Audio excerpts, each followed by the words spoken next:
আর যেমনটা বলছিলাম, ক্যালেন্ডার বলছে এখন মাঘ মাস, কিন্তু মাঘ মাসে আকাশের দিকে তাকালে তো বোঝার কোনো উপায় নেই। আকাশ পুরোপুরি মেঘলা, শীতে অসময়ে বৃষ্টি হচ্ছে, মাঠেই ভিজছে মাঠের ফসল। চিন্তায় পড়ছেন কৃষকরা।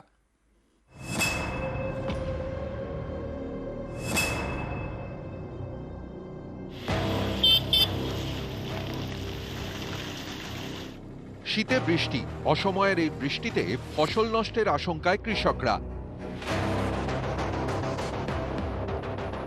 পশ্চিম মেদিনীপুর, এখানে বেশিরভাগ জমিতেই এখন আলুর চাষ। ঘাটাল মহকুমাতেও সেই একই ছবি। এই আলুর ফলন নিয়েই চিন্তায় কৃষকরা, কারণ বৃষ্টি। আলু বসানোর আগে এক দফা বৃষ্টি হয়েছে, এখন আবারও বৃষ্টি। কৃষকদের অভিযোগ, এরই মধ্যে কুঁকড়ে যাচ্ছে আলু গাছের পাতা, ধসা রোগও ধরেছে। গাছ বাঁচাতে অনেকে ওষুধ দিচ্ছেন, এতে চাষের খরচ বাড়ছে। এইবারে আলুর ধসা লেগে যাবে, আবার কি হবে? আর থাকবে? এই যে পিটপিটানি জল পড়েছে, আবার বেরিয়ে মেঘ করছে, জল হবে। হ্যাঁ, শীতও কমে গেছে, শীত বেশি দিন থাকবে না। আর নামলা আলুগুলো হবে কি করে? আলুর পরিস্থিতি খুব খারাপ, খরচা অনেক হয়ে গেছে। ৩৫-৪০ হাজার টাকা করে খরচা হয়ে গেছে বিঘায়।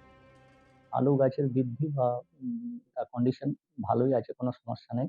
কিন্তু কয়েকদিন ধরে ওয়েদার খারাপ যাচ্ছে, হালকা হালকা বৃষ্টি হচ্ছে, মেঘলা ওয়েদার আছে, কুয়াশা হচ্ছে, টেম্পারেচার বৃদ্ধি পাচ্ছে।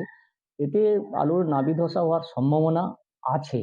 আমরা লিফলেট করেছি এবং চাষিদের আমরা জানাচ্ছি, এবং আমরা যেখানে ফার্মার্স মিটিং করছি সেখানে আমরা জানাচ্ছি যে কি কি প্রিকশন নেওয়া যেতে পারে।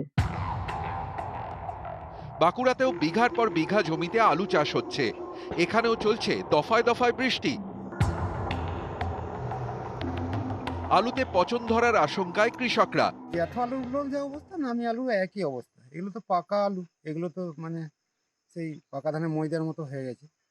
আর নামি আলু তো আর কথাই নাই। এরকম যদি কুয়াশা আর এরকম যদি বৃষ্টি হতেই থাকে, তাহলে একদম মানে ধসা অনিবার্য আসছেই একদম। আলু লাগাবার সময় একবার লাগিয়ে পুরা পচে গেছে, আবার মহাজনের কাছে ঋণ নিয়ে এখন চাষ করেছি। দুবার করে হ্যাঁ, দুবার করে আলু লাগানো হয়েছে।